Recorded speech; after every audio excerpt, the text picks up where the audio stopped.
It is a pleasure to meet you at this public lecture. The Center for Social Justice and Equity, Madras School of Social Work, is organizing various public lectures benefiting the public and academic fraternity. In this direction, Directorate of Tribal Welfare, Government of Tamil Nadu, in collaboration with Center for Social Justice and Equity, Madras School of Social Work, and Mahanirban Calcutta Research Group, is organizing a public lecture on food, livelihood, security, and life claims of the indigenous people of India and introspection. I invite Principal Dr. S. Raja Samuel, Madras School of Social Work, to welcome the gathering. Esteemed speaker for the day, Professor Virginius Xaxa, Honorable Member of the SC/ST Commission, Government of Tamil Nadu, Dr. K. Raghupati, Mr. Rajat Roy, Treasurer of the Calcutta Research Group, Dr. Pavanandi Vemblu, Director, Center for Social Justice and Equity, friends from Calcutta Research Group, members of the Center for Social Justice and Equity, friends from related organizations working with the tribal community, alumni of Madras School of Social Work, and dear students. It is indeed an important event for us to discuss this particular topic because even while we speak, there are people hungry and whose food security is not secured, particularly of the tribal community. So today you will hear from one of the very important persons who has worked for a long time on issues related to livelihood security. So I'm really indeed honored to welcome the speaker for the day, Professor Virginius Xaxa, who is from the Institute of Human Development, New Delhi. He was very much associated with social work in particular because he was a person who started the Tata Institute of Social Sciences branch in Guwahati. So I think we should give a clap for that because we are from social work. We will get introduced to him eventually. It is indeed an honor, sir, to host you this evening. Thank you so much for being here. I'm also honored to welcome a good friend of Madras School of Social Work, Dr. Raghupati, who is the esteemed member of the SC/ST Commission, who is not new to the institution, who has collaborated with us in several times and who has always graced the institute with his presence whenever we request him. Thank you for being here and we are honored by your presence here. Welcome you. And of course, I'm honored to welcome Mr. Rajat Roy for being here, flying all the way from Calcutta to be here, who is the treasurer of the Calcutta Research Group, which is a group that focuses on high quality research on development issues. And a warm welcome to our own Director for Center for Social Justice. And I am glad to welcome the members of the Calcutta Research Group who have a major role to play in today's program and whom you might be interested to know and relate to later on because they are really a good think tank on development issues. And a very warm welcome to all the members of the audience and particularly the students. I'm sure it will be a great learning opportunity for you to understand the intricate issues surrounding the food, livelihood security and life claims of the indigenous people of India. So with this, I extend a very hearty and warm welcome to all of you. I hope this session will have a lot of takeaways when we complete this session. Thank you. Thank you, sir, for your welcome address. Our center has close association with the SC/ST Commission. Now I am happy to invite Dr. Raghupati, member of SC/ST Commission, Government of Tamil Nadu, to give the felicitation address. அனைவருக்கும் மாலை வணக்கம். சிலருக்கு தமிழ் தெரியாது என்று நம்புகிறேன். நான் அதிகமாக இந்த பழங்குடியினர் குறித்து ஆராய்ச்சி செய்ததில்லை. பவனந்தி நண்பர் என்கிற முறையில் அதையும் கடந்து என்னை அழைத்தார்.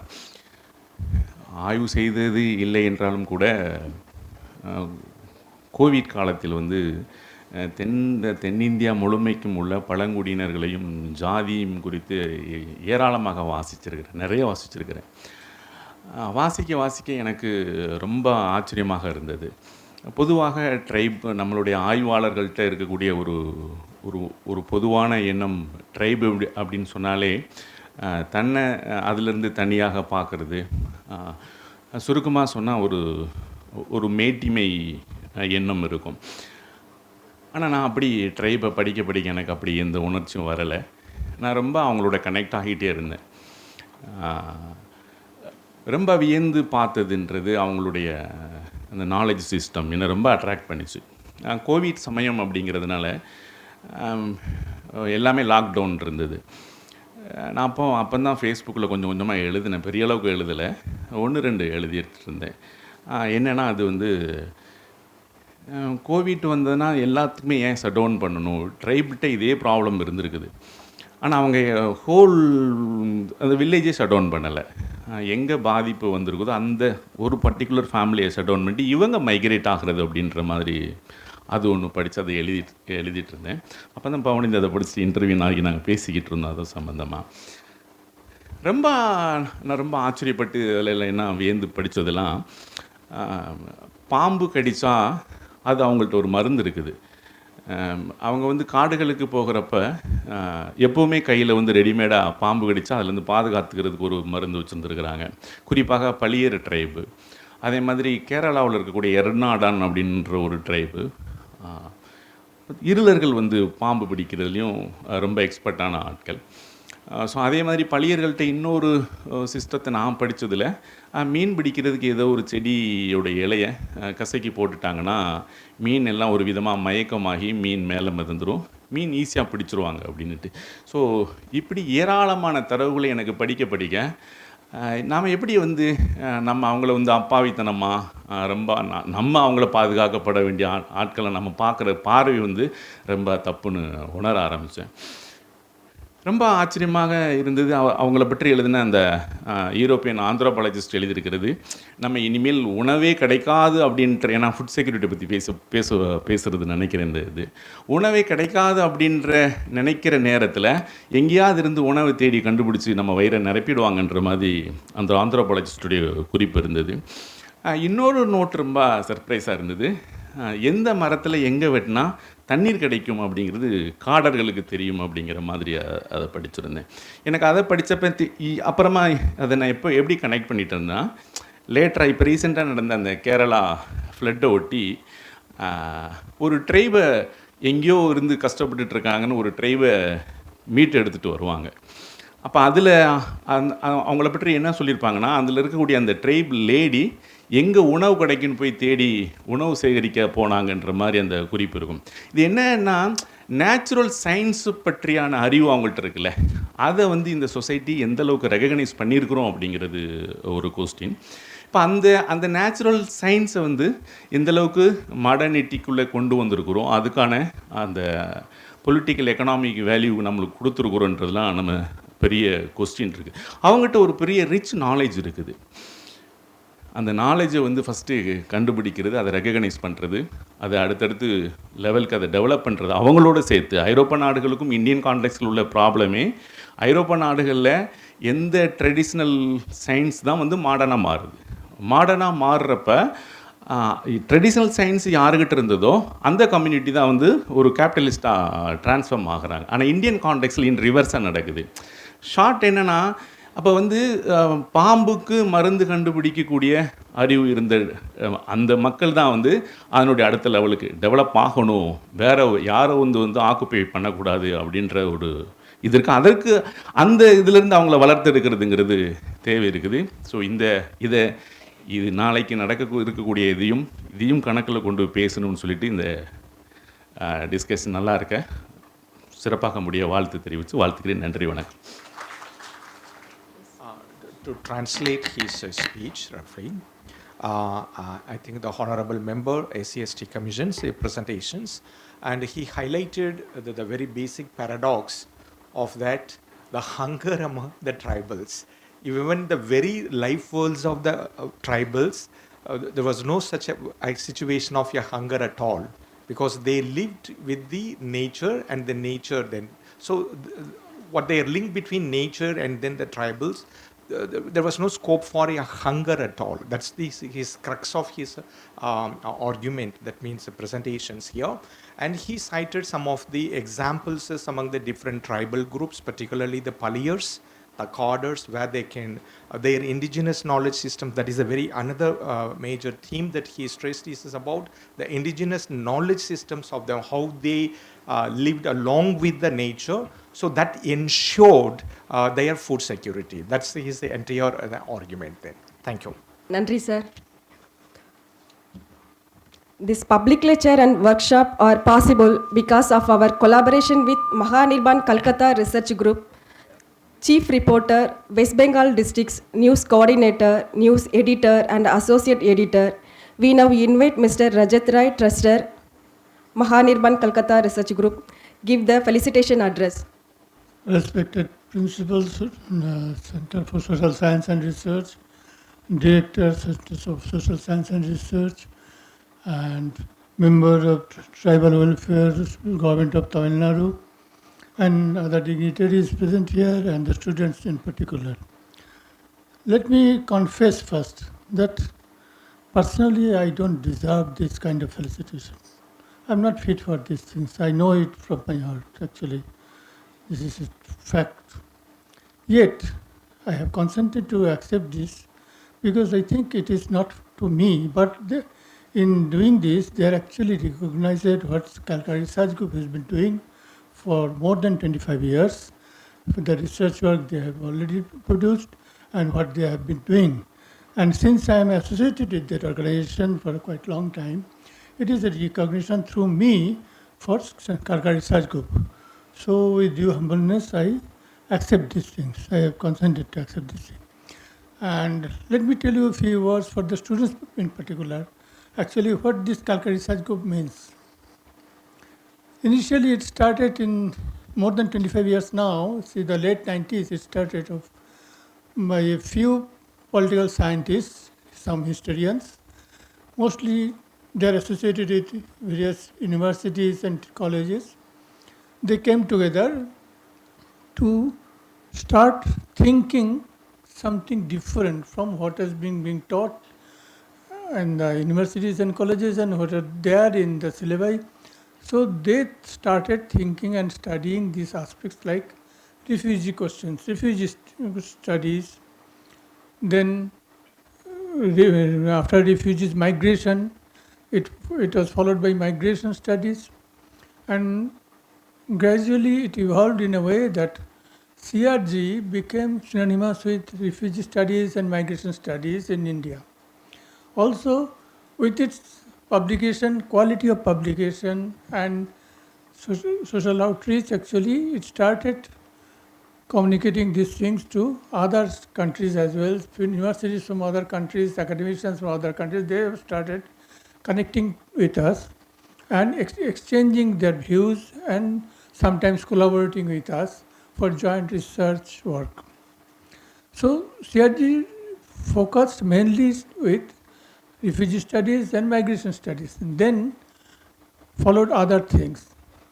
With the migration, some other questions like citizenship, definition of citizenship, whether it is changing or not, and then statelessness, then security, border, then popular politics which is going on in a country and beyond our country, in some other countries in Europe, in Latin America. So popular politics, that is known mostly as populism. So these are the things we started trying to understand in our own way of research, actually tried to understand. And as a result of that, some of the books were produced, some researchers were done, some papers were published, and it's still going on. Then studies of cities, how the cities came into being. Because if you study and go deep into this thing, you will find that migrant workers played a major role in building a city. Because those who live in city, those who prosper in city, they have not built it. Be it Calcutta or Madras or Bombay or Delhi. Every year, people from outside, mostly from villages, from different professions, which they still continuing it in a different manner. They are serving the city people living in the margins of city, and they're doing it. So these people are actually, they remain invisible in the common man's or the elite view. So that is the reason that we started studying city in its entire gamut of these things. So there are a lot of areas which are still trying to explore and trying to expand our knowledge also into those areas, which we have been doing. And also, let me add a few words about these things, that we regularly conduct annually media workshop in a way that the basic idea is to disseminate the information we started gathering through our research work. Media workshop basically means that we offer some media fellowships, a few media fellowships, and those who are working and young journalists, they apply, and through interview and through their say their whatever offer they offer to do, and after studying their thinking and all these things, actually we select a few. Then they go through their work, and after few months they present their work to us, and finally they were asked to present it in the conference. This year also they will be doing this thing. And media work's perspective is that working journalists should be invited, and some more journalists should be involved in this thing, in the process that they will also exchange their opinions, and they will review this work of the fellow journalists. And by doing these things, actually they will be in a position to understand what we mean by refugee studies, what we mean by migration, what we mean by statelessness, or border security studies, etc., etc. So actually, we don't keep it in the domain of the academicians only. We want to disseminate this to the greater population. For that, media workshop is a very crucial first step, I would say. I don't claim that this is the final step. And these are the things going on, and we have been experimenting, and we are still trying to go for more outreach, And this is one aspect for that we came to we have come to Madras or Chennai, to Chennai, to exchange our views, to learn from your works, to understand your contributions in this social science, and to sort of build some sort of understanding so that we can go for some future collaboration. Thank you. Thank you, sir, your felicitation address.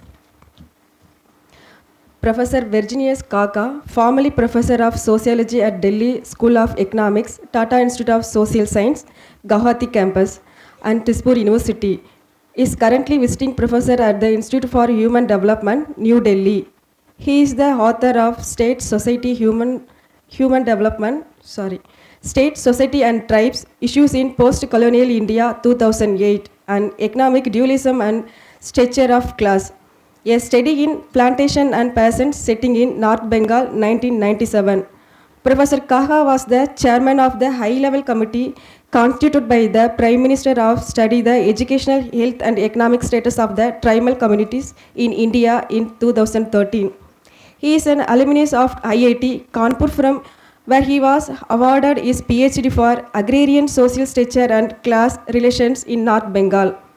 Professor Xaxa commenced his career with the Northeastern Hill University and was also faculty at Delhi School of Economics, Tata Institute of Social Sciences. Virginius Xaxa is a visiting professor at the Institute for Human Development, New Delhi, and prior to this, he was a professor at Tizpur University and professor and deputy director of the Tata Institute of Social Science, Guwahati.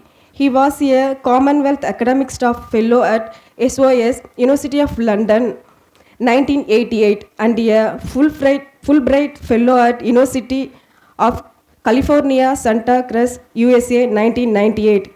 He held the Rajiv Gandhi Chair in Contemporary Studies at Northeastern Hill University, Shillong from 2006 to 2008. Virginius Xaxa is at present professor of eminence at Tispur University. As a researcher, he is interested in sociological concern of plantation laborers, tribal communities, agrarian structure and development, social exclusion and marginalization, and has published many books and articles.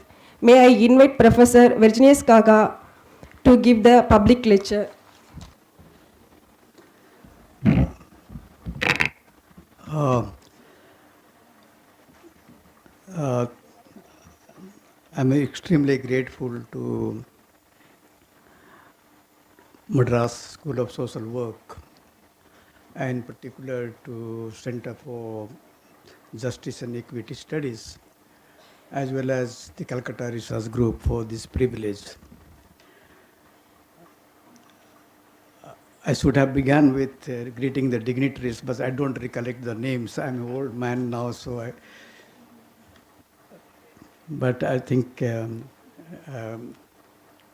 dignitaries in the dais, academics, and the students who have been here. I initially thought, I didn't read carefully. It was a seminar, and when I gave a title, I thought that it was a keynote address. And then gradually I realized that it is not a keynote address, it is a public lecture. So I have actually then tried to see if I can really move beyond. So the title that I have gave is connected with it, but I think I'll be moving beyond what I had stated in the title of the lecture.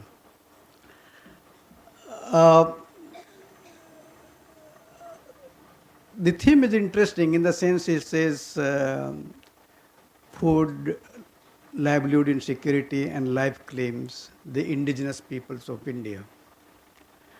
Now this is the first time I find that where a government is collaborating using the term indigenous people. Otherwise you find that this is, although India is a signatory to UN declarations of the rights of indigenous peoples,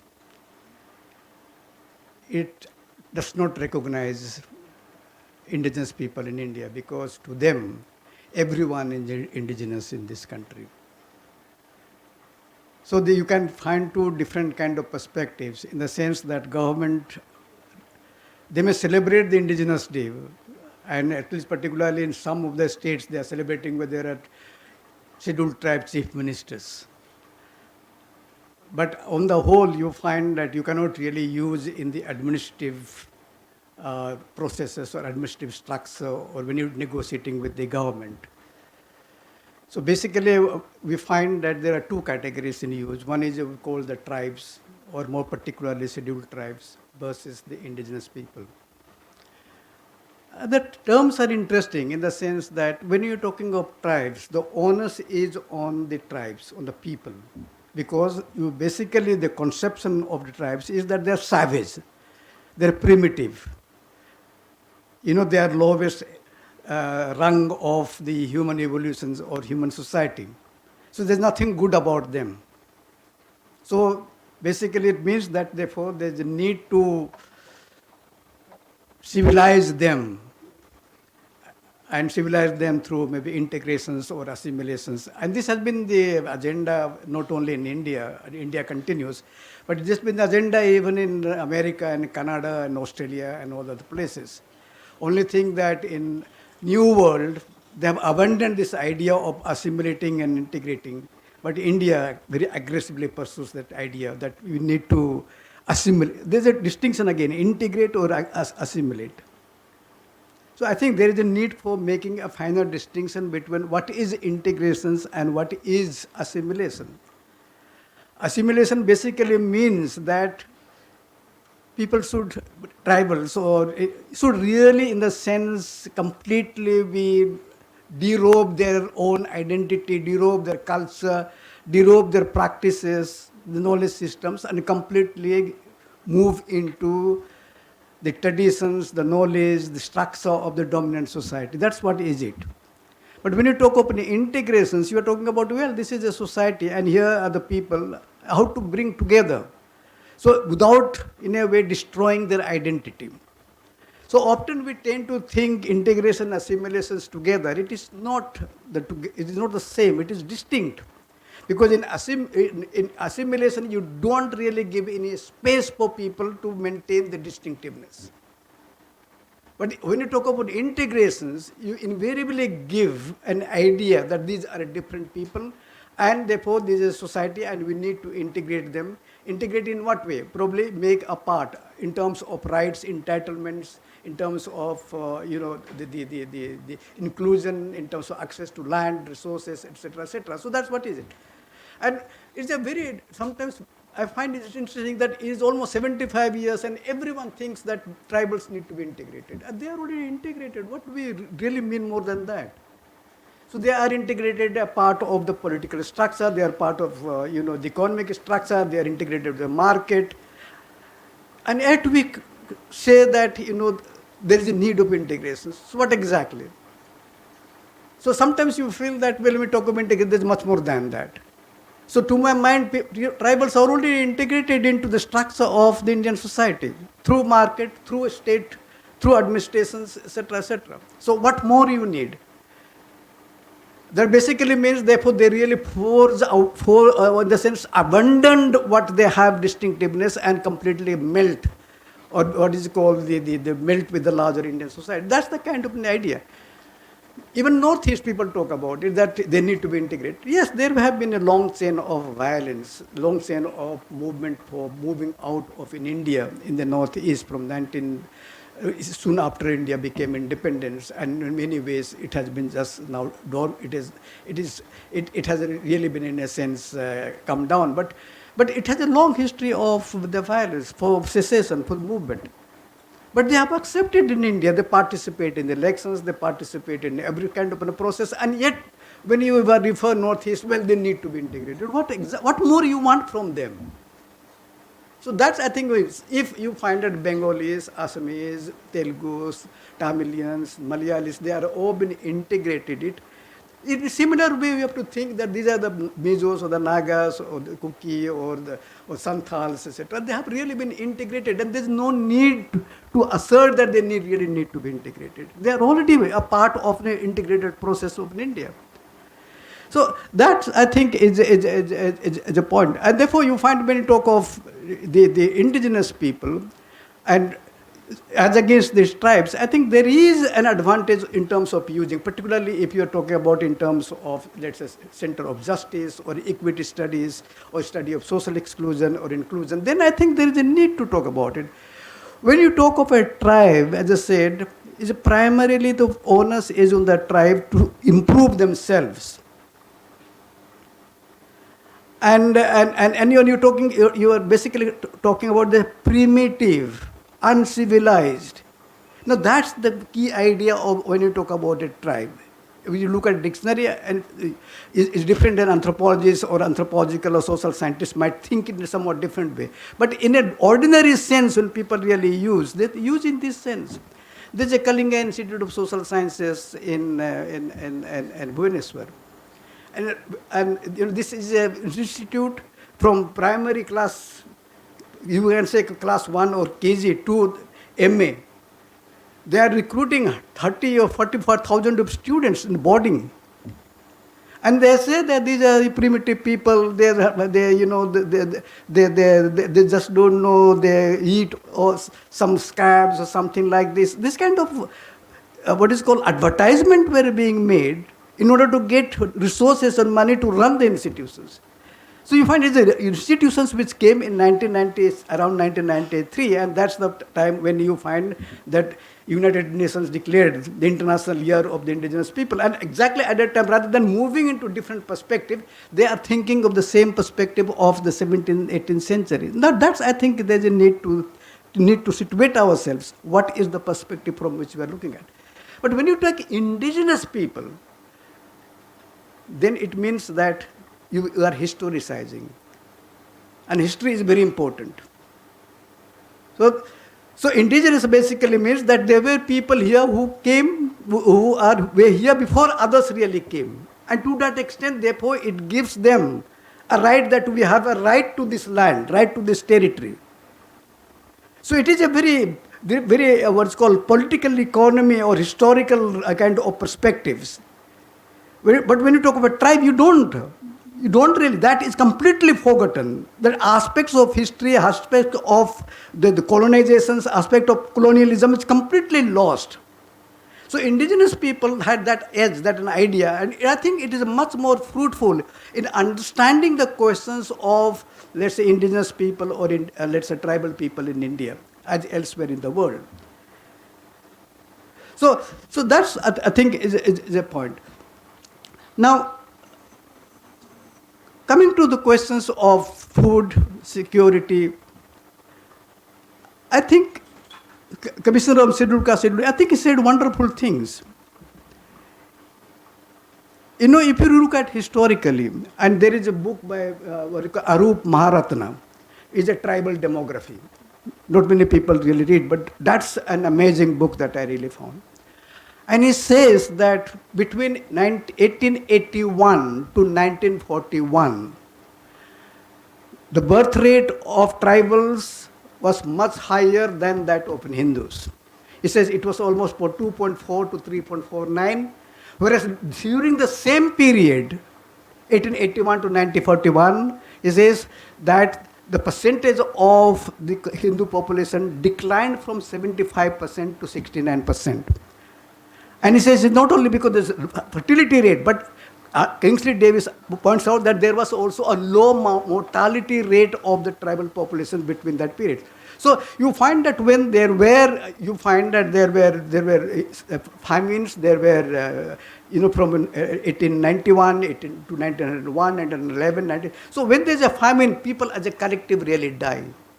But when there's no famine, you find that they don't have any problem. So they don't have destitutions, they don't have impoverishment. They are really able to, in a way, maintain. And that is the reason you find that the fertility rate of the tribals was much better between this period, long history of 5 decades, as compared to the Hindu population. How do you really explain this? Now, that basically says that they had therefore access to all kinds of resources. They had access to forest, they had access to land, they had access to water, they had access to river, and therefore they could really, in a way, maintain their lives. They can adjust to their lives, etc., etc. Now, it is precise, therefore you find, when you talk of food and the livelihood, you find that access to resources is the most important thing. And it is precisely this access to resources which have been in the course of last, let's say, colonial period, and most importantly in the post-independent India, is being eroded. That's the main point. And that's why you find that there's a questions of food and there's a questions of livelihood insecurity. And therefore there is a reason of life claim. Now, so if you really look at that, in the sense at indigenous people community is not dependent on one particular way of making living. There are different ways in which they make a living. They are dependent on forests, and therefore they have hunting and food gathering.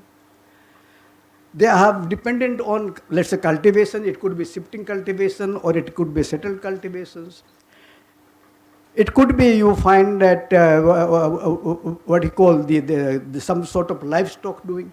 So you find that the livelihood is primary, is diversified. It is not in a way uniform. It is not in a sense single source of making the living. There is a diversified source of making a living. And when you have diversified source of living, you don't exploit any particular resource to the maximum. And probably that is one of the reasons as to why there is a sustainability. So you're using all the resources that is available, but available resources only to the extent that it is really being used. And therefore you're not exploiting your land or forest to a maximum, which actually in a sense gives rise to what you call the inundations of the natural resources.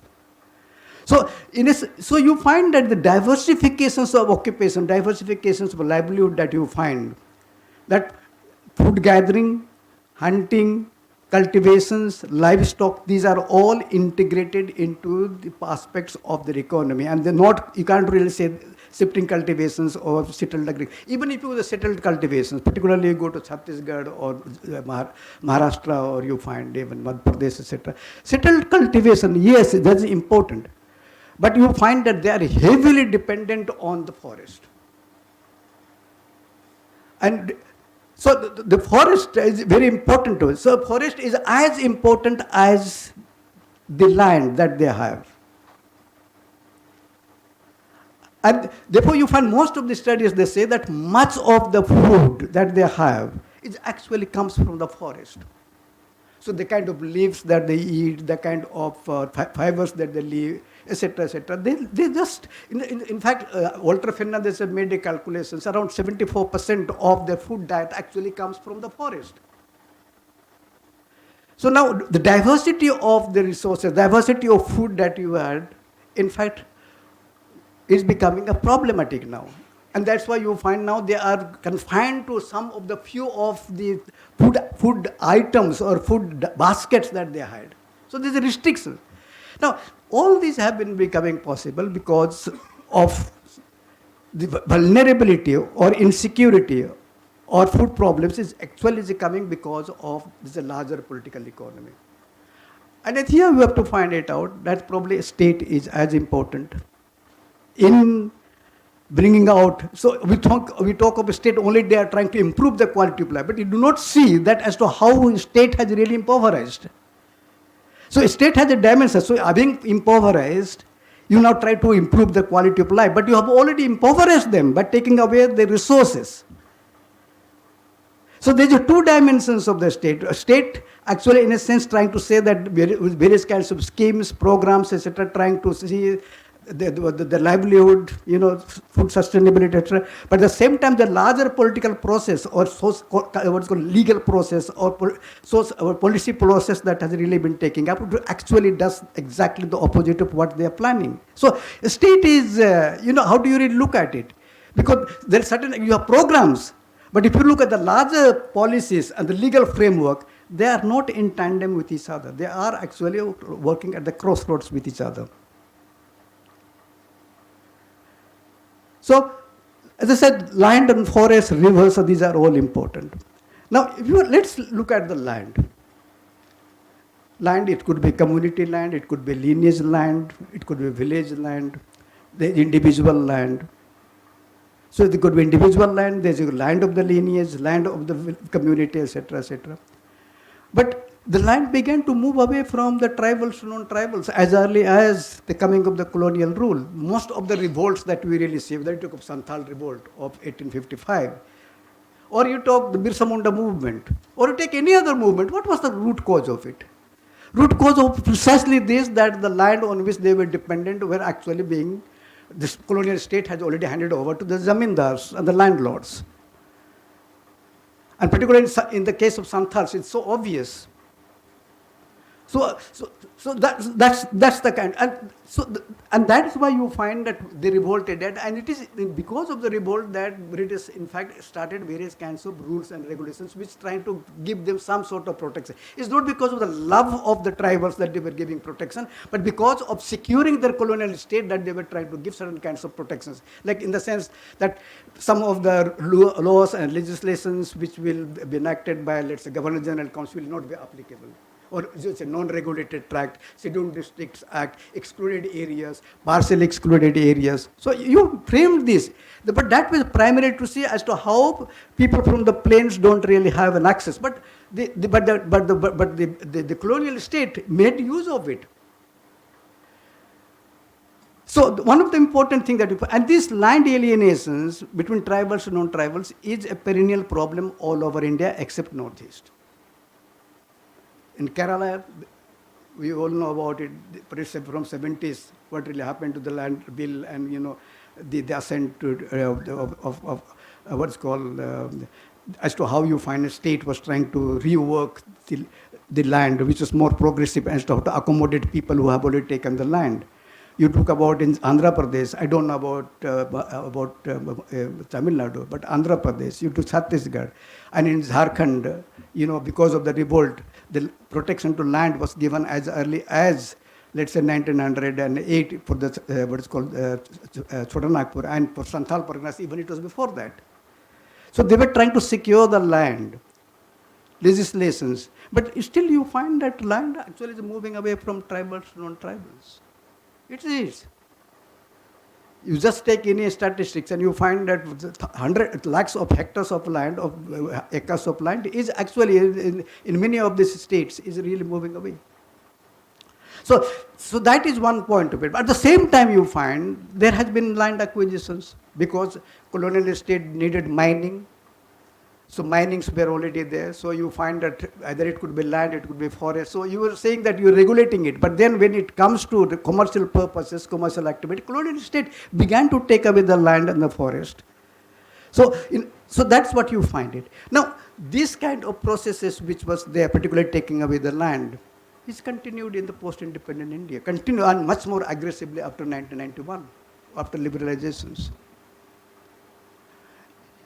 You go, which are the areas? In the sense that even before liberalizations, you find land acquisition has been one of the most important issues, particularly in tribal areas. You go to Chhattisgarh, you go to Jharkhand, etc., it's land acquisition. Where you go to Tata Nagar, it was a tribal area. Today you go, you won't find tribals. It's completely. You go to what is called Bokaro. These are all industrial towns, but you will never find. You go to Bhubaneswar, you will never find. These have been completely transformed into an industrial town, but in that industrial town you will never find a tribal. Or at best you find them as a domestic worker or someone Rexopula. So this happened when we are talking about the state development. So pre-liberalization phase. And this has really continued. Now, these are the processes through which what you find that you are in a way creating a problem of food insecurity and the marginality and therefore life claims. So that's one dimension. Whether you talk about dams, whether you talk of industries, whether you talk of mines, and then you talk about nowadays, of course, people talk about wildlife sanctuaries, national parks, and wildlife sanctuaries, national parks, tribal habitat, it has increased. In fact, I think national parks now, which was somewhere around 5, I think there are 103 national parks today. Wildlife sanctuaries, which were just around 13 to 14, 1976, now there are almost, I think, 500 wildlife sanctuaries are there.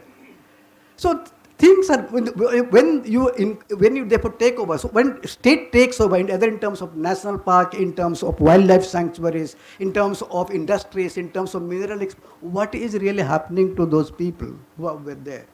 How have they impacted it?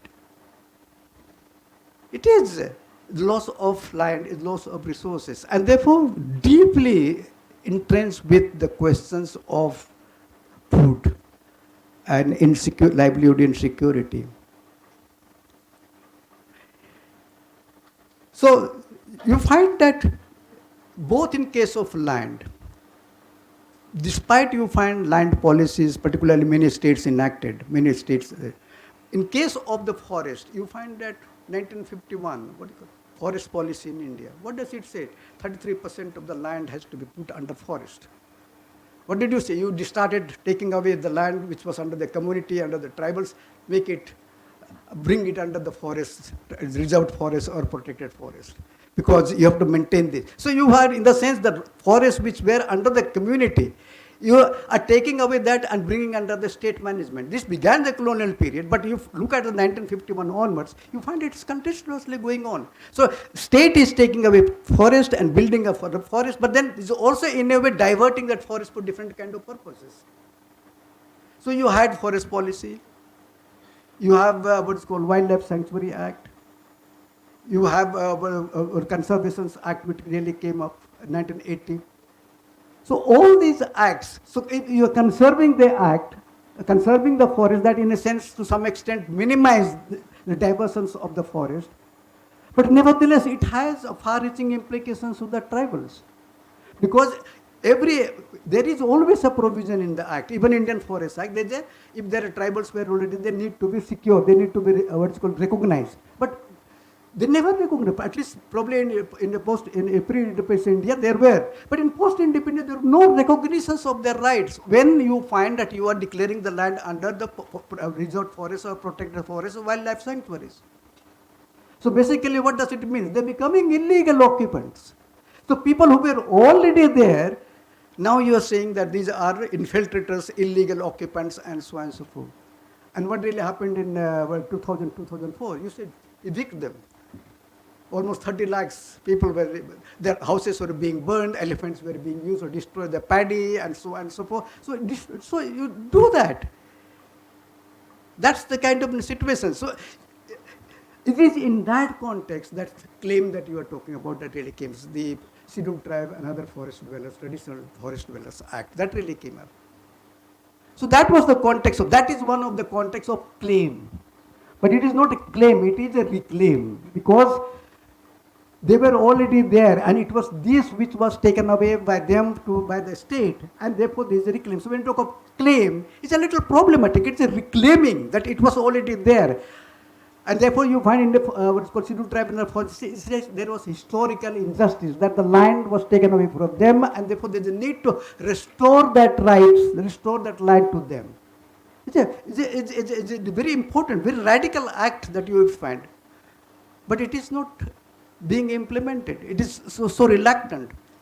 Now the Scheduled Tribe is a complicated act, and often you find that people, I myself don't understand the law and legislations, and therefore to make a claim for me, I might really understand.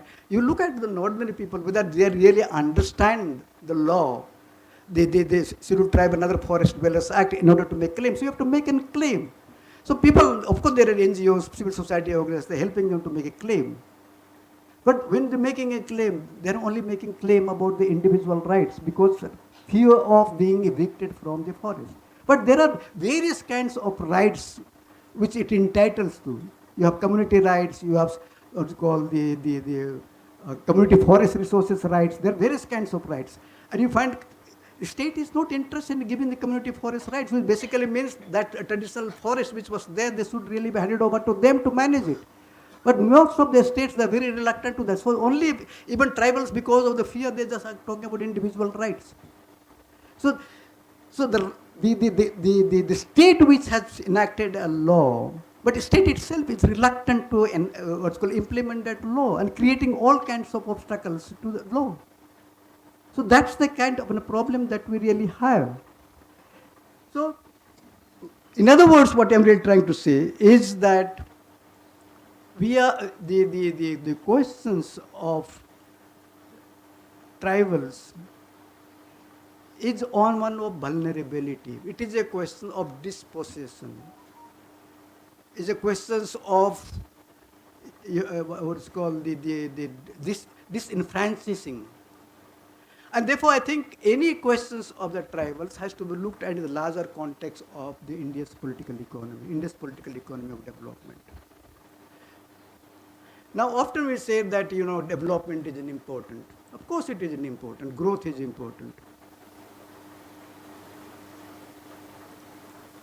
And therefore you find that, and unfortunately or fortunately, most of the resources are in regions where you find tribals inhabit. And these very resources that they have has become their bane. If you really look at the poverty in India today among the tribals, which are the sea of poverty? It is the Chhattisgarh, it is Jharkhand, it is Odisha, it is Madhya Pradesh, and it's precisely these have been the site of development in the 50s and 60s. But the pool of poverty that you really want to see, then you have to go to Chhattisgarh, Jharkhand, etc., etc. The people living below poverty line is very high. But if you come to South India, you find particularly Kerala, Tamil Nadu, etc. People living below poverty line is less. But if you go to Northeast, you find people living below poverty is much lower. So what the interesting thing that you find is that although Northeast has a long chain of violence, and yet the social development indicators are relatively much better. Whether you talk of health, whether you talk of educational status, you talk of people who are go for higher education, people who are taking what is called the white collar jobs, state employment, and so they're much larger.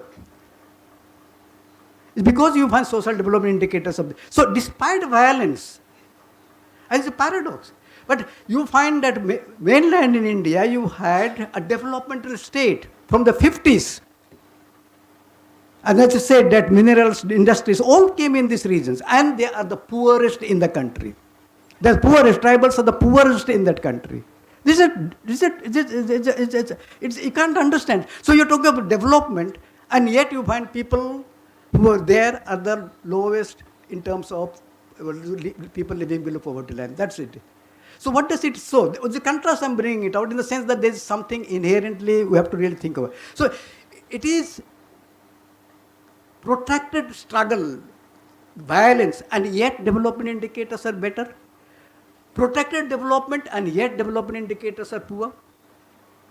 And now you say that no, Naxals have really moved into Chhattisgarh. Say, well, we have to bring about development, and therefore, what we were doing for the last 30, 40 years, till 1991 or etc. What we were doing, it was precisely a developmental state, and yet didn't really accrue to development. So that's, I think, is a problem. Now, that means that wherever there is a protection to land, forest, and resources, there is a possibility of better security to life, better security to livelihood, and therefore lower shares of people living with poverty line. And Northeast is a good example of it.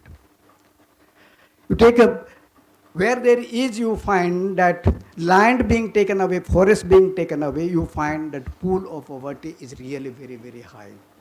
And as talking about it's Odisha, Chhattisgarh, what's called Jharkhand, Madhya Pradesh, and so on and so forth. So these are the kind of the problem. You come to South India, is a less. So that is, I think, is issue that really needs to be. So in that sense, what we talk about, is there a need for tribal policy then? Or is there a policy? Or is there a singular legal framework? See, tribals are not dispersed, unlike Dalits, they are dispersed over the whole villages of India. Tribals are concentrated in certain parts of India. And if you look at the legal framework, there is not one single legal framework. You have Nagaland, you have Mizoram, 371 special constitutional status. You have Meghalaya, you have tribal areas in Assam, you have Tripura, you have Autonomous District Council, 6 schedule provisions. You have mainland India where there are 10 states which are accepting Himachal Pradesh, which is in the north, which are 5th schedule areas. These are constitutional provisions. Very different constitutional provisions. But if you're South India, there's no constitutional provisions.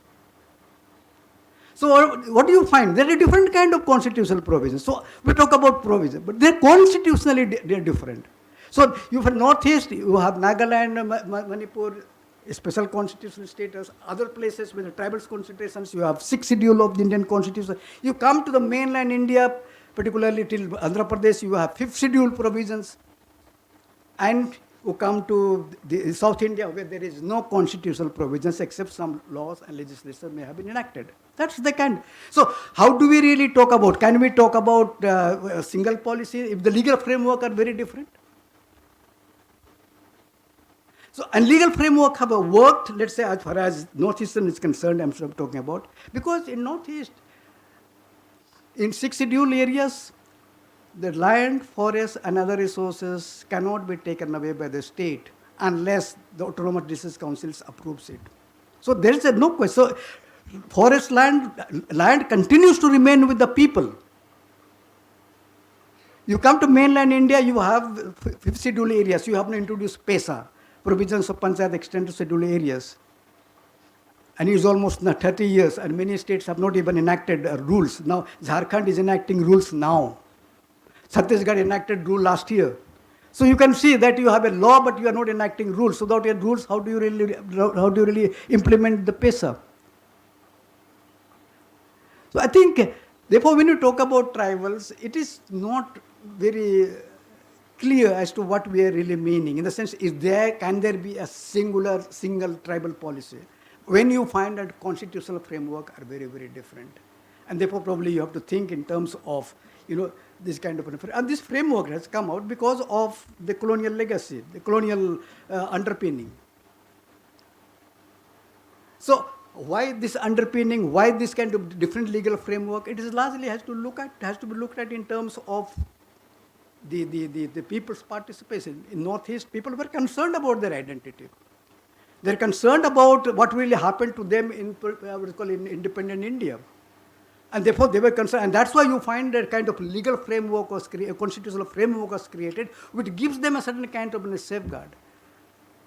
In fifth schedule areas too, they were concerned about it. But then the dominations of the non-tribals in this area is so strong that even the voices of Jaipal Singh in the constitution was not really heard of. And then you move to South India, where you find that this place of the tribals. It's very small.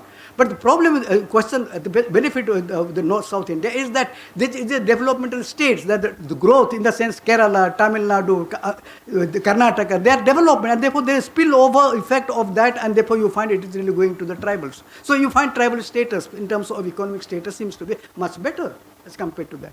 This is different questions, but if you really look at an identity, then I think South India finds a little difficult, because you find that most of the tribals in South India, they're losing their language, their culture, they're almost in a sense becoming a part of the larger identity.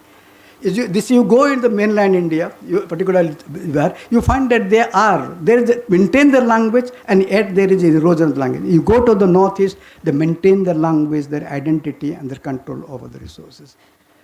So you will find that if you really look at an India and tribal question, there is a very different kind of a framework. And I think as to why there is a higher educational status, why people living below poverty line is low or health status is better in Northeast, I think is to be understood in the context of the kind of constitutional framework. And why it is that in the mainland India, the pool of poverty is very strong, despite certain kind of protections in terms of fifth schedule areas. In fifth schedule areas, it says that it is left to the governor. It is a colonial legacy. It's left to the governor.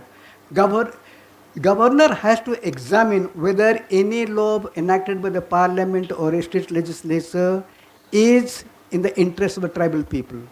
And if it is not in the interest of the tribal people, he has a right not to extend that law into the tribal areas. No governor in the last 70 years has used his power. So there's a criminal negligence of the governors in terms of exercising their constitutional power as to how they can really defend the rights of the people. So that's the kind of things that you really find. And Northeast, of course, South India, absolutely, I just said, you don't have this kind of constitutional framework. So within these, I think the questions of the tribal policy, which I think during Vajpayee's government, there was an attempt to bring about tribal policy in 2006. It didn't work. And I think, therefore, when you talk about in India today that there is a tribal policy, I'm not very sure whether there is a tribal policy. And what is the policy that you mean? Is it enunciated? In fact, many people think that Elwin, in his foreword to the book, NEFA, what's called NEFA, was Northeast Frontier Agency, that's Arunachal. He has listed certain 4 or 5 principles. And many people talk about a punch seal of tribal development. That was meant for NEFA, for the Arunachal Pradesh. You can't really forward to the book. You can extend, and it is the policy of the whole of India. Mostly bureaucrats and politicians will explain this is our policy. Look at what is happening in mainland India.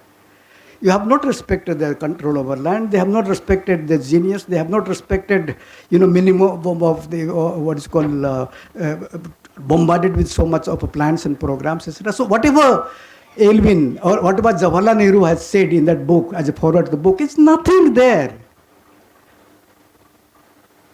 So I think we have to be cautious in terms of saying that, Jawaharlal Nehru has said this, and therefore, this is what it is. It's nothing. It has been confined, it reflects in the Northeast. It doesn't reflect that kind of things. Jawaharlal Nehru always said dams and industries are the temples of modern India, and that's what was really happening in the tribal areas in Jharkhand, Chhattisgarh. Temples and dams were really coming up in the 50s and 60s. So points that I'm just make and then I conclude, and then there's a questions, I'll take it up, is that food, livelihood insecurity and claims is not something which has come up, it's something which tribals have faced with. It is a historical process which has really brought them. They did not suffer it. They were all had food, they had security, and they had a claim over it, either for a village or they had. But precisely this claim, this control, that food, access to food, control to land, or control to forest that they had, that exactly has completely got eroded. That has gone, and that's the reasons we have today talking about all questions of food insecurity and the claims. How do we really look at it? If you historicize, this is the state, this is the political economy of India that has brought to this. And now we are trying to, rework. Can we change? Can we alter it? It's much more difficult because today we need also a development. People talk about growth, development. Growth from where will come? Exploiting the natural resources. That's the source of growth, much of the growth today. And that growth means that all of us are interested in that growth because we also get some cake, some part of that big cake. But there are some people who are going to lose. And that people are going to be the tribals. So when you talk of, this public good, what is public good? What is the public? All this happening is a public good. Who is public? There are some people who are not part of the public. And you find there are some people who are invariably all the time not part of the public. So this idea of public good, in terms of which you acquire land, is not really public in that sense of the term.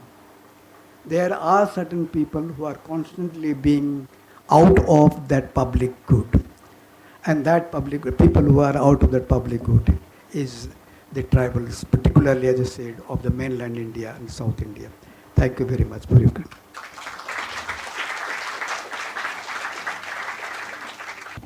Thank you, sir. Thank you for your inspiring speech. We are sure that we will integrate your ideas into our center activities. Do you have any questions, doubt? Hi, sir. Myself, Tittu. So, it was good hearing about land rights and several things. So, I just add some doubts, not doubts. I need to know your perspective on that points. So, when we come to food and I want to know how this influence of technology among tribal communities affect their food patterns. For example, as you said in earlier stages, like there were low mortality rate and there were high birth rate because their food culture was highly nutritious and they get from nature. So after this influence of technology where people, because in field while we go and talk to the children, they say like, they are saying, Anna, pizza, we need pizza, that kind of thing. So I just want to know the perspective of how technology influence or this kind of commercial businesses getting into the tribal communities. This is one. And regarding the education opportunities, for example, when we go to tribal places there, so they can study till like 12th higher education kind of classes. But for the college education, higher education, college, they have to come to a city where they need to leave their food habits which they were following there.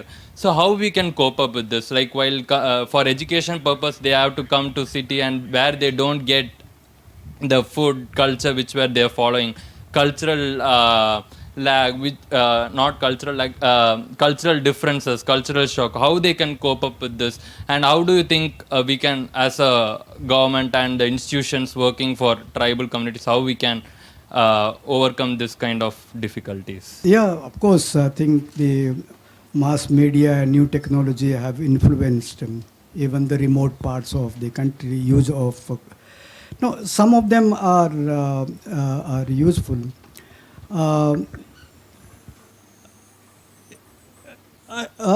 Yeah, in the sense, just a mobile surely is an important. Many of the instruments are important and they're helpful. And to that extent, see, today, I'm not saying that tribals are not really in contact. They are almost exposed to the larger world. And in a sense, there are positive things, there are also negative things, etc. both. For example, I think the positive things about for example, new technology is that there are many people who had lost their contact with their outside world, lost contact with the language. They are really coming very strongly in terms of, I know there's a tribal design forum and all that. No, these are all educated people now who are taking back the advantage of the new technology as to how to fall back, let's say, on the questions of an identity and the language and so on and so forth. So education, of course, there will be some who still think that, more. But then I think education has also given a chance, or new technology has given a chance people to reflect and to see whether they can really reclaim now many of the things. So when you're talking of reclaiming, that is really coming up. For example, many of the songs, dances, etc. And I knew that I grew in tea states in North Bengal. But I spent some time in Assam. First time I was taken, and I thought that people from Assam are lost. As far as their culture is concerned, they are migrants from, your Chotanagpur, mainland India to work as tea garden workers. And when I went in the 1990s, I said, these people are gone, they're finished, When I went to Tata Institute of Social Science, I suddenly found that there is a Adivasi Mahasabha, and I was completely taken back. What is this Adivasi Mahasabha? And then I went and I found that there were 20,000-30,000 people who have assembled. There's a talk going on, there's a dances going on, there is what is called tribal dress and all things, shops are there. And I said, these are all possible because of the new technology that has really come up. So there is an advantages of reclaiming through this, your language or your identity. And I said there are many who have really been doing that. For example, looking at the tribal society, there are many of them filmmakers now, tribal filmmakers. They're making a film. There are songs which are YouTube that's really moving up. So you people who have not even learned the languages, now they can really fall back. So that advantage is there. As far as the education is concerned, yes, there is in terms of tribal education, there's a lot of violence. There's no doubt about it. And even in school, I was talking about the Kalinga Institute. So you take people who are 4 years, 5 years away from their parents and take into the boarding schools where you find 30,000 and 20,000 people are living. No, but someone has described, I think, it's like a factory school. But now, do you expect today, in this year, that you have to have boarding schools? The whole policy was that you have a school in the vicinity of 1 kilometer. That's what is it. But now the schools are being closed and you are creating boarding schools, and most of the schools boarding schools for the tribals. So you have ashram schools, you have all kinds of boarding schools that are really coming up. This is basically reproducing the colonial era of 17th, 18th century Europe, and let's say, so I think that's doing a lot. You are completely alienating them from their parents. You are alienating them from the community. And what they are learning, basically now the government of India is more interested in literacy. That you make them literate and claim that you have now 70-80% literacy. But what kind of an education, what are the other unintended consequences that it is really posing to? In boarding schools you go, ashram schools you go, there are also a lot of violence. There's sexual violence and all that. So you are completely alienating them. It's true, and therefore you find level of literacy is very, very low. And as precisely I said in the mainland India, and therefore people who are going for higher education is a bit low. And therefore if their higher education is low, naturally they will not be able to take state employment. So there is this chain is there. So when you have literacy is low, people going for higher education will be low, and therefore they will not be able to access the employment that are available. Secondly is that the quality of education is also very poor. We go tribal areas, yes you have, but quality of education is really very, very poor. Who are teaching them? People, they don't learn their mother tongue. They teachers who are not from their own community, they speak different languages. So how do you expect a child who is going and learning another language and teacher who is from a different community, how we will? These are all problem issues. In fact, I think interesting thing is that Andhra Pradesh government has initiated an important issue that in fifth schedule areas, the primary teachers in the fifth schedule areas exclusively has to be given to the tribals. Andhra High Court objected it, Supreme Court also objected and said, no, you cannot do it because it's against the equality of opportunity. But if you look substantively, I think they were making a sense that if the teachers are not really going to fifth schedule areas, then you make it, and they're talking about the primary schools. But that was not really, so they would have learned in mother tongue, the teachers would have been there nearby, the continuous education rather than people coming from elsewhere, etc. But they said, no, it is against the equality of opportunity, and Supreme Court struck that judgment. So these are problems that are there.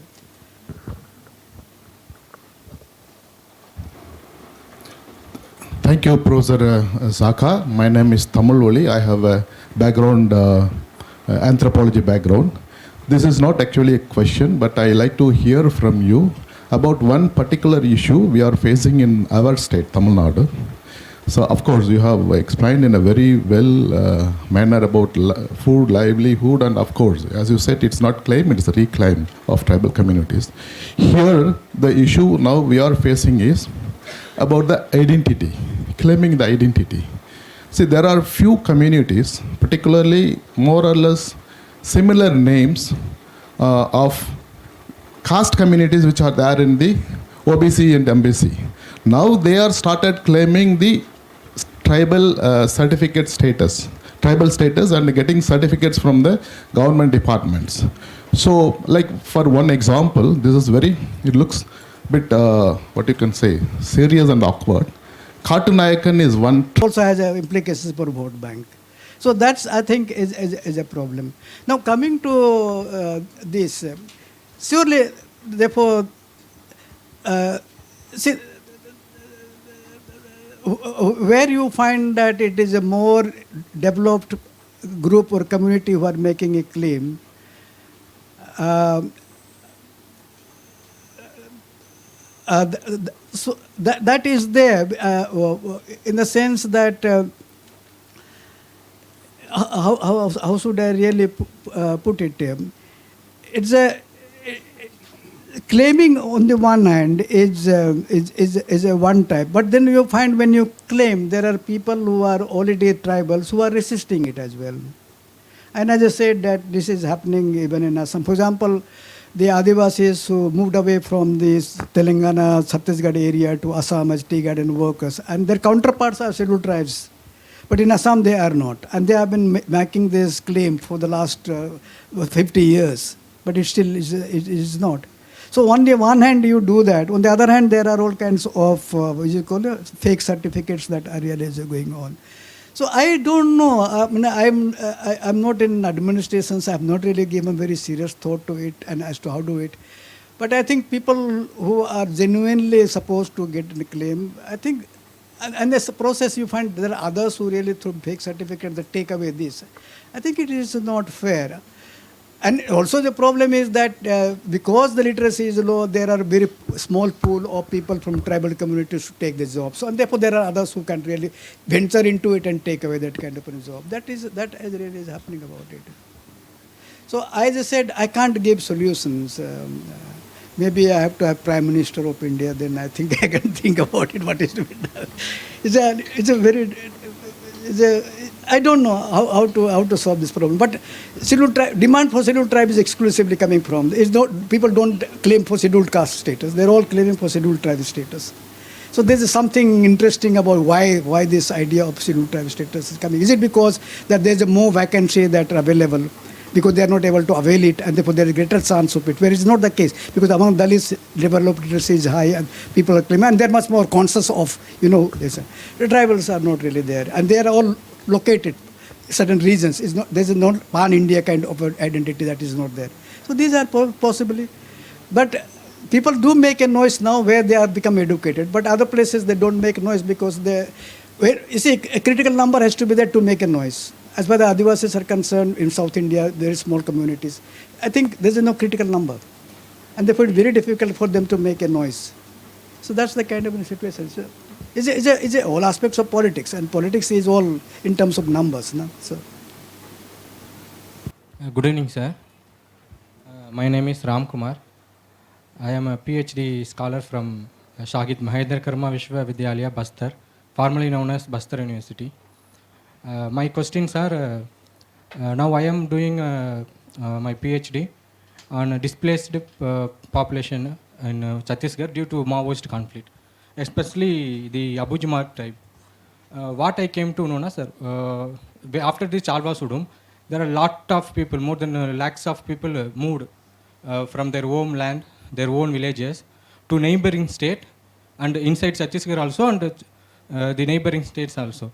Now what happened, people who migrated inside Chhattisgarh, they also facing a problem because earlier they were in forests, now they are more urbanized settled area only. They can't follow their culture or tradition, everything. And the another issue, who crossed the border, they not even considered as a tribals because for example, Kuttigoya community, it's very familiar case.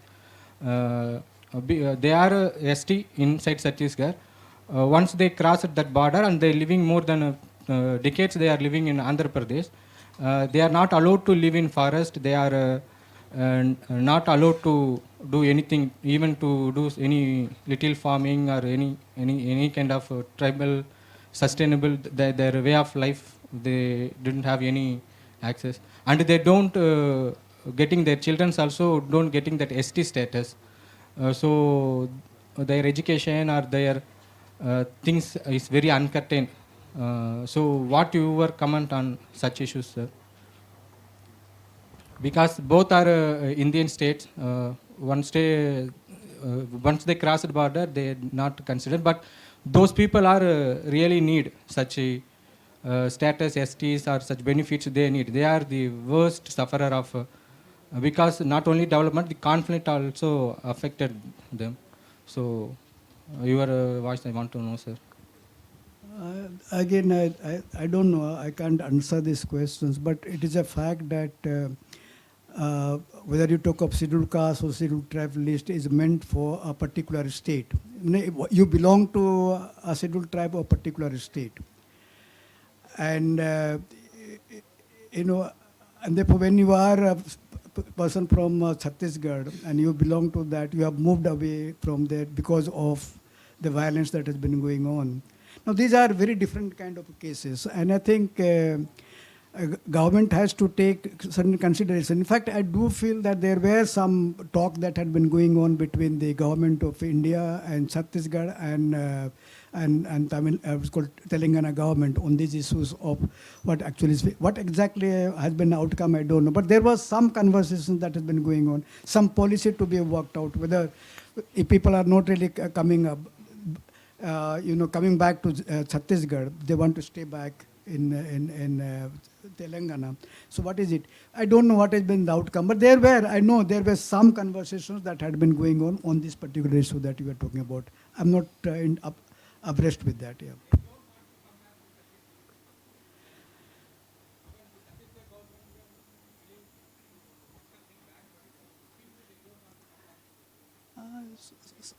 Yeah, that of course, because of the experience that they have gone through it in Chhattisgarh, I know Salvajudum and Naxals and all that. Now, it is between the central government and the state government to find out therefore as to what they do it. If there are a very, very minuscule of people, then I don't think anyone will bother about it. But the very substantive number, then probably. This is what I'm saying. These are all political process. Some movement has to come up. Some things have to come up. It becomes visible. Then only people will take notice of it. Otherwise, in remote area, who will take note of it? So these are issues where you find that these are things which needs to be brought under the wider public. Then only probably things will really pick it up. Good evening, sir. I am Gauri. Krishnagiri district. Sir, நாங்கள் கிருஷ்ணகிரி டிஸ்ட்ரிக்டில் இருக்கிற இருளா tribes மத்தியில் வேலை செய்கிறோம். So நீங்கள் சொன்ன மாதிரி 75% 90% வந்து ட்ரைபல் கம்யூனிட்டி வந்து ஃபாரஸ்ட்டை டிபெண்ட் பண்ணியிருக்காங்க. அங்கே இருக்கிற அவங்களோட லைவ்லிஹுட் அண்ட் ஃபுட் எல்லாமே ஃபாரஸ்ட்டை தான் டிபெண்ட் பண்ணியிருக்காங்க.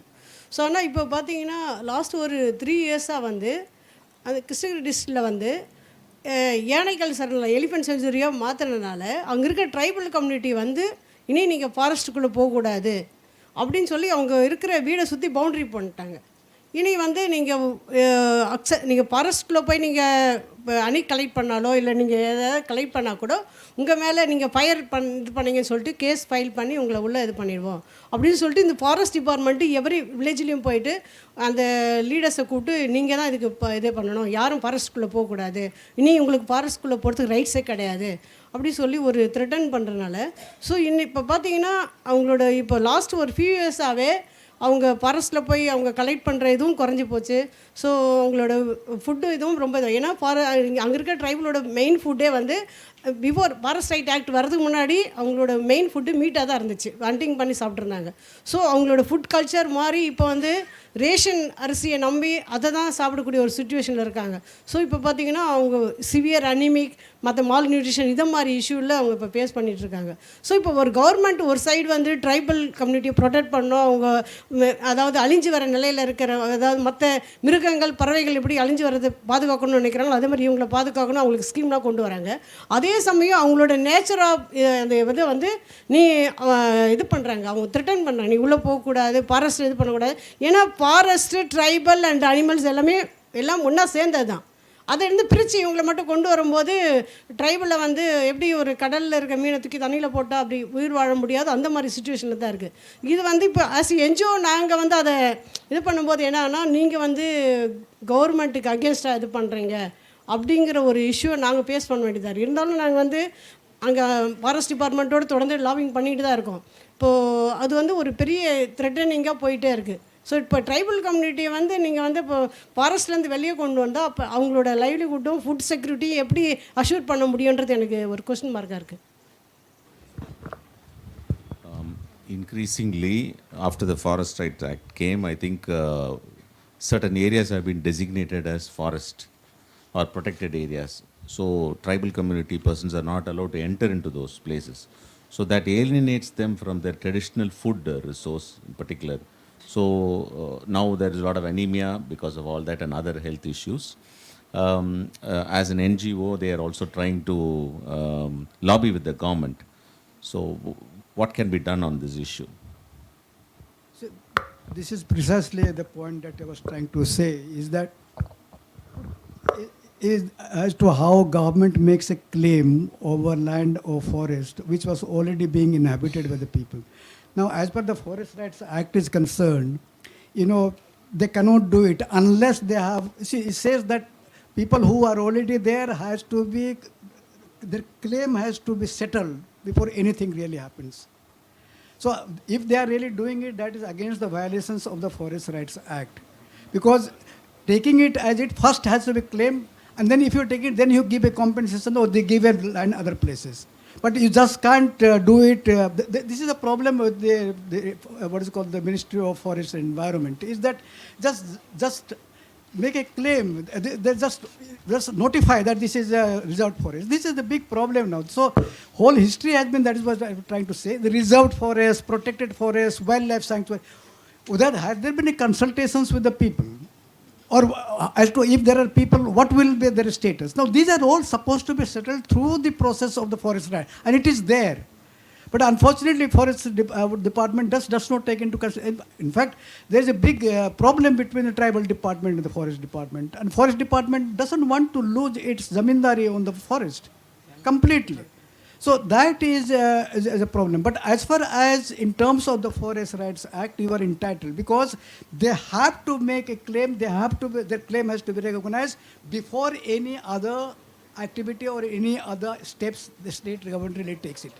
They cannot do that is illegal. But the problem is that you have to push this. If this is an agenda, you have to push it and take it forward. That's okay. அவங்க சொன்னது வந்து உங்களுக்கு தெரியும், forest rights act வந்து அங்கே அது என்ன சொல்லுது அப்படின்னா, வேறு அவங்கள வந்து டிஸ்பிளேஸ்மெண்ட் அந்த பகுதியில் விட்டு வெளியேற சொல்கிறதுக்கு முன்னாடி அவங்களுக்கு உரியான அந்த என்டர்டெயின்மெண்ட் தேவையான அந்த நிலங்கள் மீதியான அவர்களுடைய உரிமைகளை முழுவதுமாக அங்கீகரிக்கப்பட்ட பின்னாடி தான் அவங்கள அந்த பகுதியிலிருந்து வெளியேற்றப்படணும் அப்படின்றதான் எஃப்ஆர்ஏனுடைய சட்டங்களுக்கான இது. இதை மீறி நிறுத்தப்படக்கூடிய எல்லாருமே பிரச்சனைகளுக்கு உரியது தான் அப்படின்றது தான் சாரோடைய சொல்லக்கூடியான விஷயம். Thank you for the session, sir. I am Joshin from Madras Christian College, Social Work Department. So I have seen in our department few tribe students studying, and when we interact with them, they are not aware of the cultural, like the art forms or the practices that they really follow, what we expect from the tribes as well. So what do you think the practices and the cultural preservations, how can we do it? So, yeah. Well, if they don't know, they have to learn. That's what best I can say. Is that it all depends from just few individuals, it's a little difficult, but then you can make inferences that there are tendencies where they have forgotten about it. It's true they have forgotten about it. I was talking about the Assam tribals. You know, they had all, I thought that they have forgotten, they have just lost, but then they revive. See, the question is that when 2 or 3, 4 people are there, but when you find that there is some number that has come up, then you find that this becomes visible. I was just wondering in St. Stephen's College, I never knew that there were tribals will celebrate dance. So suddenly I got what is called YouTube, or rather they sent me the YouTube, where you find there are some 6 or 7 Adivasis are there in St. Stephen's College, Premier College, and they celebrated it, and there were a lot of people who were really watching about it. So you can find that kind of thing. So in the sense there is also people, there are of course all kinds of people who try to forget about it, you know, go away from it, and see. But there are other people who would like to reinvent their identity, their culture. And I find that particularly educated university, college students are becoming more and more conscious of it. This is a fight. I've talked about the tribal designs. I had no idea about the tribal designs forum. And I knew that there are around 40 people who are a part of the tribal designs forum now. So you know this St. Stephen's College that you read. I never thought that 4 or 5, 6 Adivasis who are in St. Stephen, they will really do it, but they did it.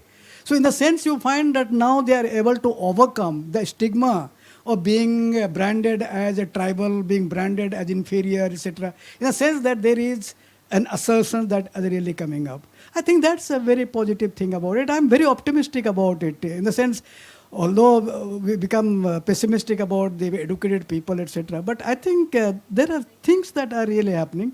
There are both sides. There are many who would like to, you know, forget about it and hide, etc. But there are people who are really doing it. And there are so many instances that I really find it up. The Tribal Designs Forum is something very amazing I found. I never knew. Suddenly they asked me to come and give a talk on, 2 days back. And I suddenly found that there were so many of them, and they look at the forum, they said we have around 60, 70 members, tribal designs from, including from the northeast and from the mainland India, from Ladakh and all that. So they have really done this network. And they are now doing film, they are doing, design, and many of them going and teaching in the design schools, colleges, bringing out this kind of thing. So these are happening. There are very positive things are also happening in that sense. But it's true that biggest problem as far as the Adivasis, particularly in mainland India, I'm not talking about northeast, mainland India, is a questions of food and livelihoods security. There are a lot of people now, they're moving out, they become urbanized.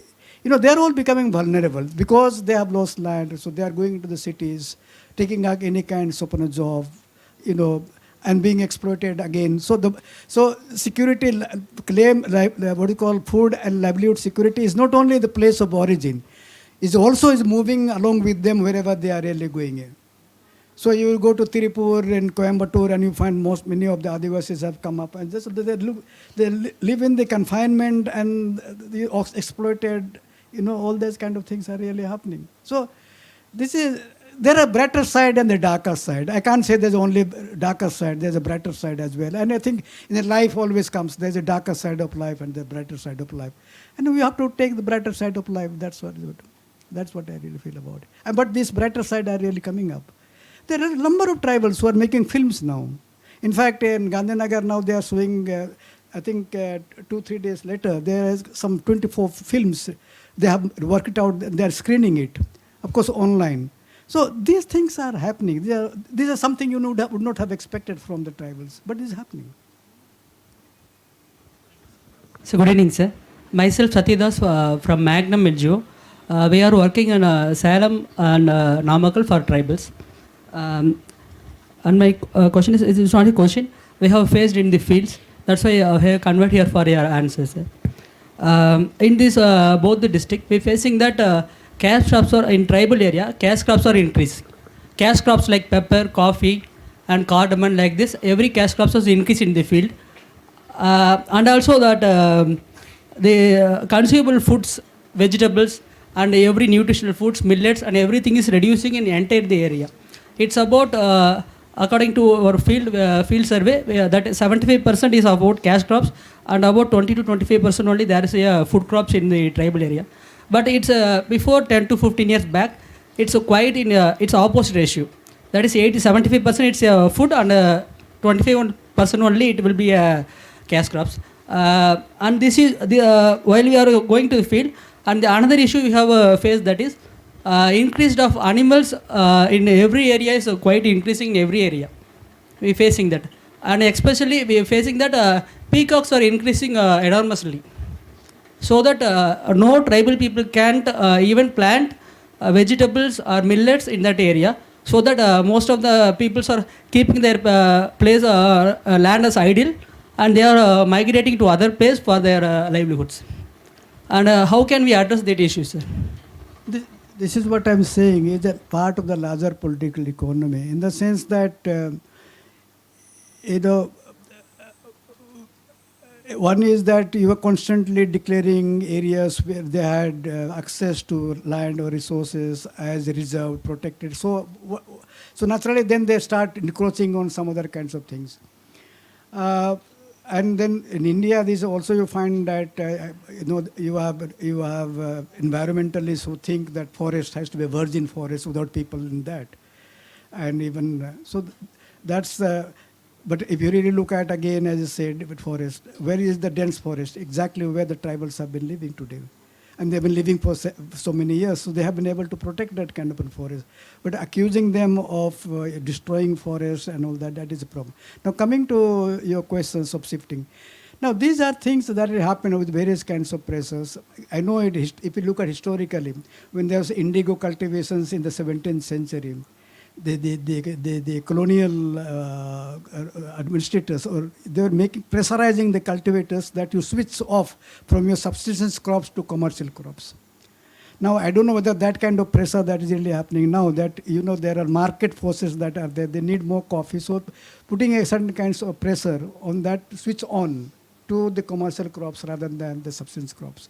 Or maybe they see, or people are willingly switching on because they see there's more profitability. So these are issues which I think individually happens.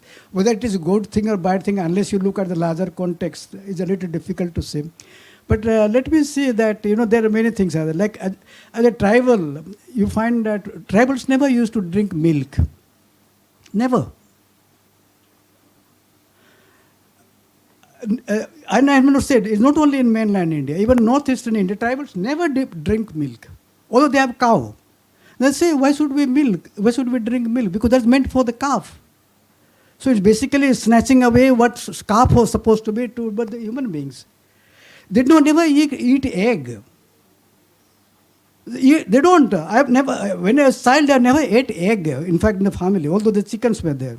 But it has to be brewed and it will be chicken, so there are more, and therefore it has survival of the thing. So if you just eat eggs, then naturally the amount of chickens that you will have, which will be, so there are different kind of perspective, different way of looking at it. And that's why they don't do it. But then it has implications in terms of health, nutrition and all that.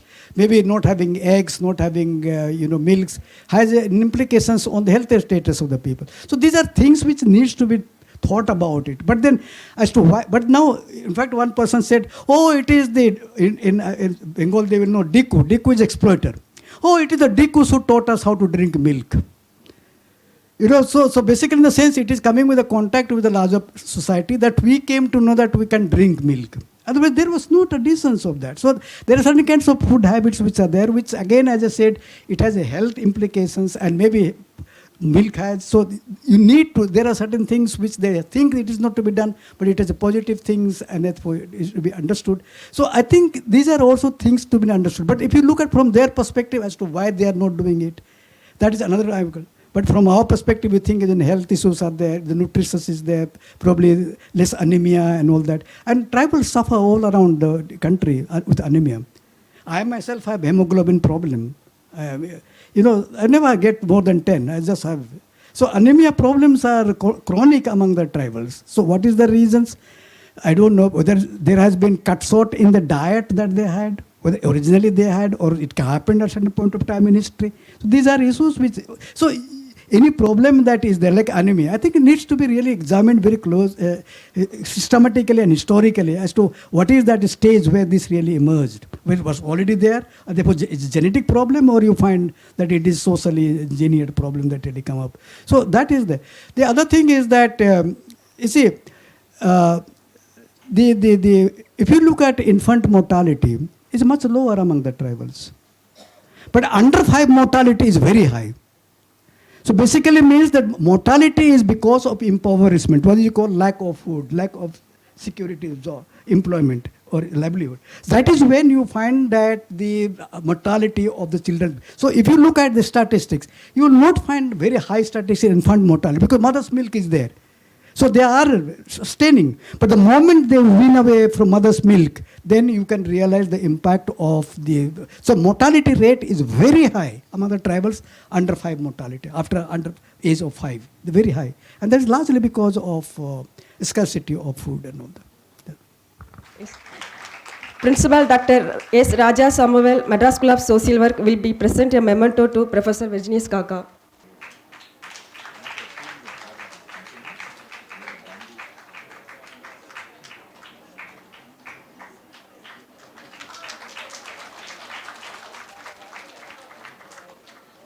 For study of social justice and equity, we have crossed exactly 1 year. So the center started in the last year, September 16, I'm right, and then we have crossed exactly the 1 year, and then and in order to this way that I should please thank the Calcutta Research Group. We planned it in the celebration of the annual this one. It's happened in such a way. So that I could thank our collaborator, the Calcutta Research Group, and the team for making this. That's very specific. That's an annual in the history of this center for this center, and then I should especially thank Professor Xaxa because just a day or a couple of days before only, then we contacted him. And then he accepted and gracefully, and despite of his familial circumstances, and all the way he traveled here, and then he landed here by around 3 o'clock, and he's supposed to leave from here straight away then. This is his commitment. And the commitment then, and then that is actually that's way. And that's why his report that all of you, our friends are here, the students, this Xaxa committee report on tribal, it's like a Chachar committee report on minorities, and Sengupta, this committee report on the unorganized. So there are certain committees, actually it is like a literature only. And he is not there a researcher, he is also be a literature, this one, and that's why. And then then I have to record it here.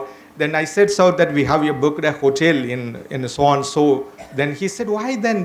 I am just a couple of, I can stay in your hostel and then I can move around. Then such a simplicity, that's the commitment that I done. And then I am salute you, sir, and I am personally thank you for having accepted and having coming all the way here and sharing your thoughts with our younger students and then wait.